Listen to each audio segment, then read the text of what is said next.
Lisa Eldridge Pinpoint Concealer, Jones Road The Face Stick. Difference, pros, cons? Let's talk.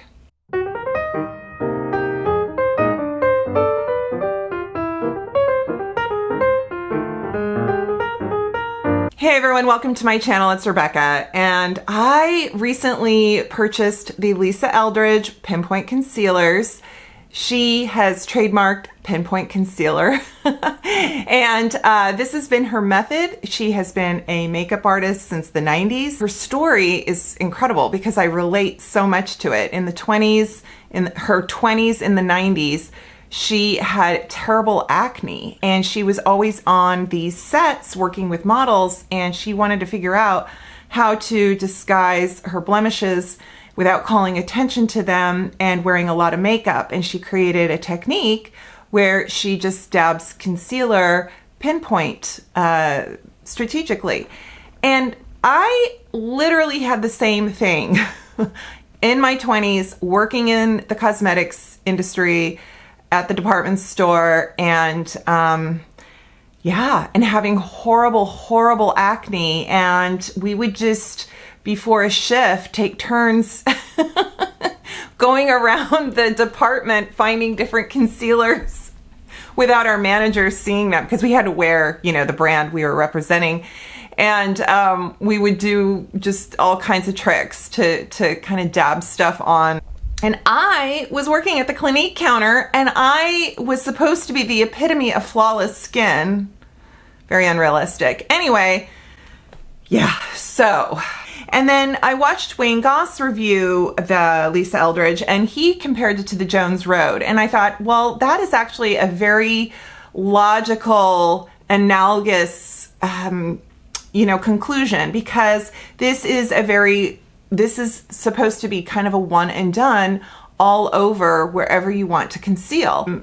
So I thought, let's see how they compare, and also price point, the amount of product you get, other things like that. By no means I am sort of pitting one against the other, because I'm such a fan of Lisa. I'm such a fan of Bobby.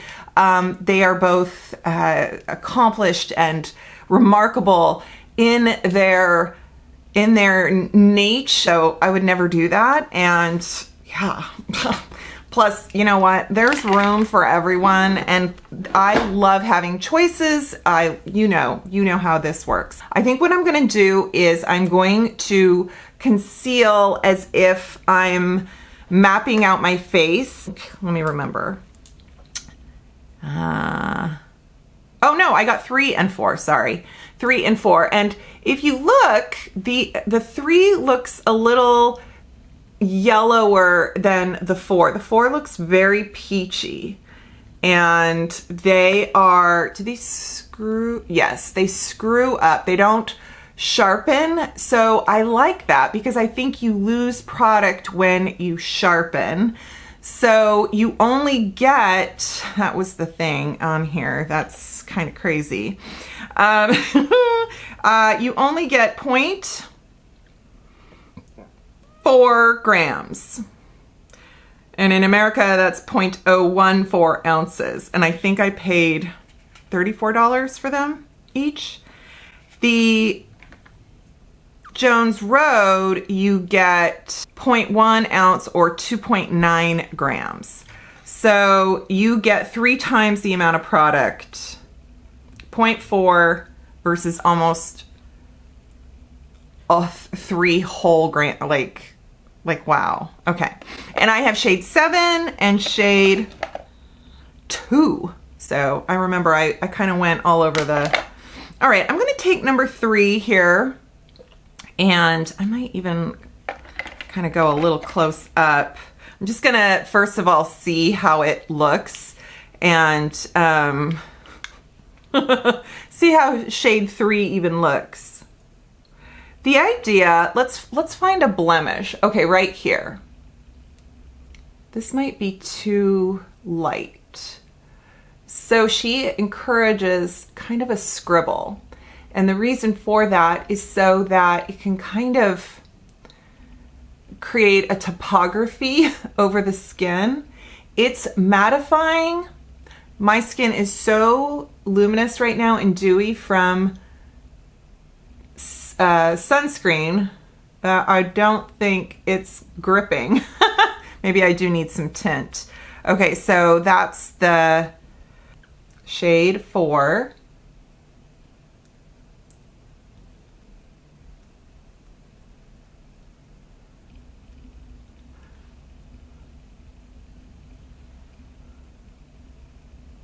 You can also, she describes that you could do this with a full face of makeup. You've put all your makeup on, and then you can tell that you have areas of shadow or blemish peeking through, and you can go in and do more correcting, which I actually think might be what I prefer. Let me go in on this side of the Jones Road. These are very waxy. You have to sharpen them. There's a little more payoff. It's not quite as matte as this in a velvety sense. It's more of almost like there's like a wax feeling to it versus a dimethicone feeling to it. Okay, I find both of them to be very subtle. I am going to take my Laura Mercier, because it's here. I'm going to, you guys, I did a naughty. My 109, my BK Beauty 109, I soaked it. You're not supposed to, when you wash your brushes, you're not supposed to let them soak. And I actually forgot it and let it soak, and the wood expanded.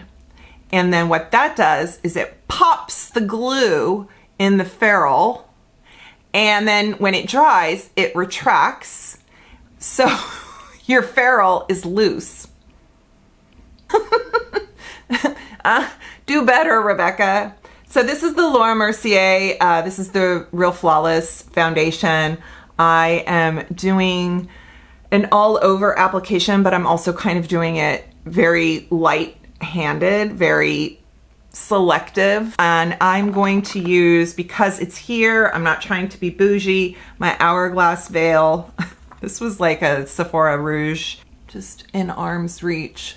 Okay, and I am going to fill in right here. Now, maybe I chose the wrong shades. I don't think so. I almost think that they match my skin so well, I'm having a hard time seeing them.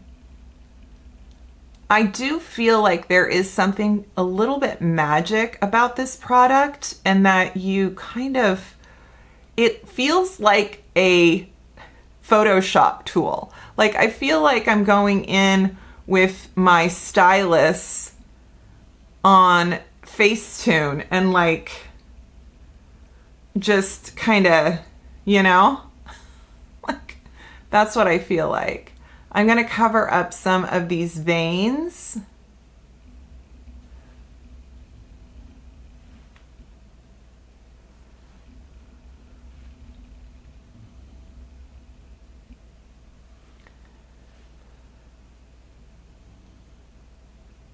I think what we forget is that when celebrities make appearances and we see them on red carpets or TV shows or interviews with, you know, press junkets, they are not in like this caked on full face. Now that used up a lot of product very quickly. All right, let me go in with shade 7 on the Jones Road side, and I'm gonna do it in the same principle. I think that having a bit of makeup for me is just, I don't feel confident enough in my complexion. There is a lot of redness, broken capillary veins, you know, just discoloration. I don't need to pretend. I'm not like, oh, look at me, I barely need any concealing.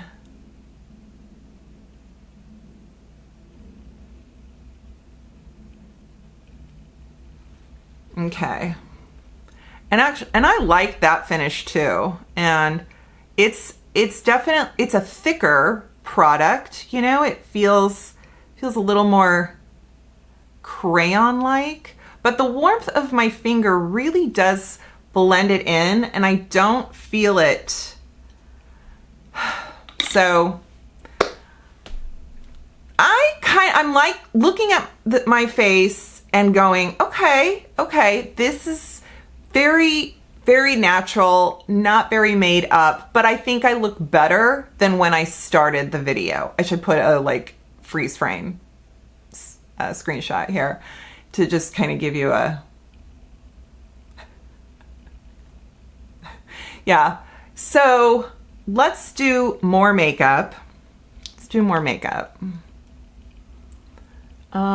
And I'm going to go over that so that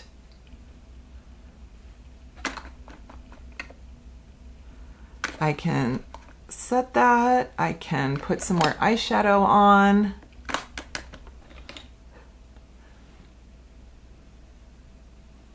I'm just putting more powder. Okay, so I'm gonna do my eye makeup and come back. So all I did was just apply some bronzer and my eye makeup and some lipstick. So now we're gonna go in and do some touch up, kind of finishing the way it is intended. I still am not sure which shade suits me better. Okay, here we go. So I'm going back to shade 4. This is the sort of lighter, peachier one. And I am gonna just continue to cover. I want to really get over this little bit of redness. I just keep seeing it. And maybe I should go in, even though this says 3, I always think of a smaller number as being lighter, but I actually think this is a little more yellow and might, okay. And same down here.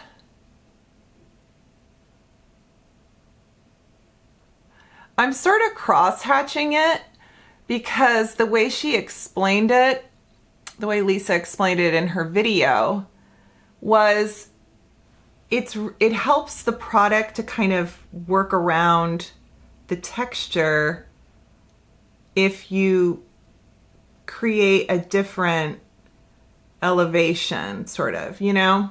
If you just go in with one little circle, you might not find as much effective coverage.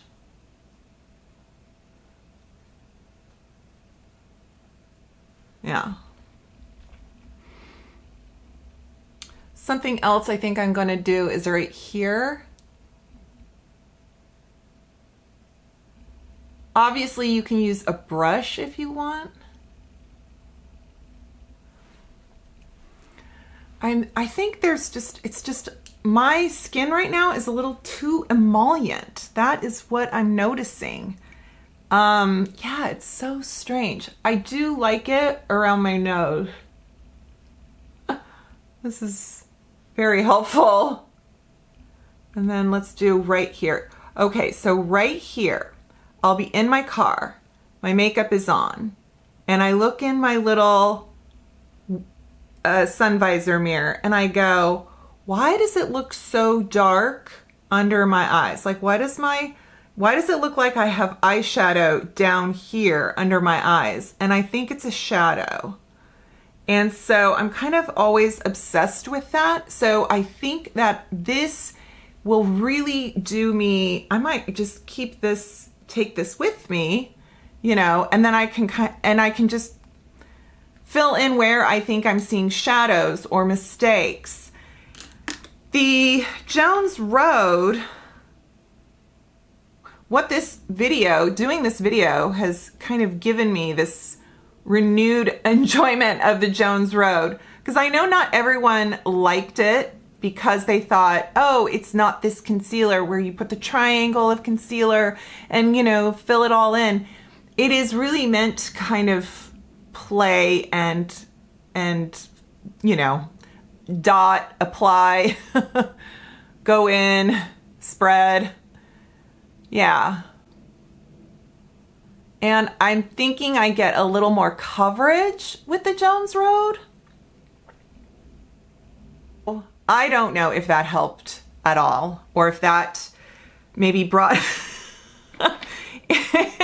Do you feel more confused after watching my video? What do you think? This is as close as I...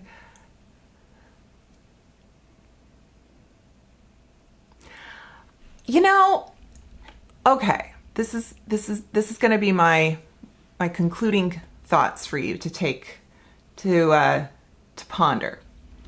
I'm happy for both products, honestly. This one is a little bit more velvety matte. It feels very like you can feel kind of a dimethicone, a softness to it. This one is a little bit more of a has almost a tenacity to it, a grip in its waxiness. This one gives a little more coverage in terms of maybe just even the size of it to spread around. This one is precise and actually does more coverage than I think you think it does. The idea is that it is not attracting attention towards the areas you are trying to conceal.